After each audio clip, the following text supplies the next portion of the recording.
থেকে যেমন সকালবেলা হেফখানার ছেলেরা বর্তমানে রাত 4:30টায় অথবা 4টায় উঠে যখন তাহাজ্জুদের ওয়াক্ত, আমার বাড়িতেও ছেলেদের হেফখানা আছে মাদ্রাসার সাথে, 4টার সময় হেফখানার 10 বছর 12 বছর 8 বছর 7 বছর 9 বছরের বাচ্চাগুলি উঠে তাহাজ্জুদের নামাজ আদায় করে আল্লাহর কালামের তেলাওয়াতে বসে যায়।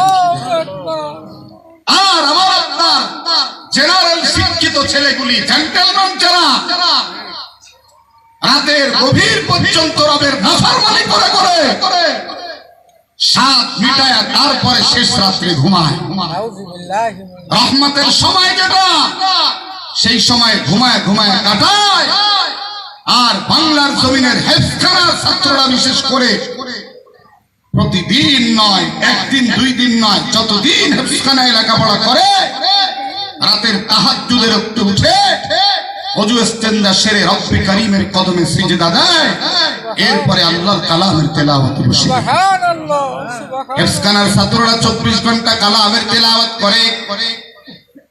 রাত 4:30 থেকে শুরু করে তাদের তেলাওয়াত শুরু হয়। ফজরের নামাজের 10 মিনিট আগে তাদের তেলাওয়াত বন্ধ হয় শুধু নামাজের জন্য। এই নামাজটাও আল্লাহ তাআলার জিকির।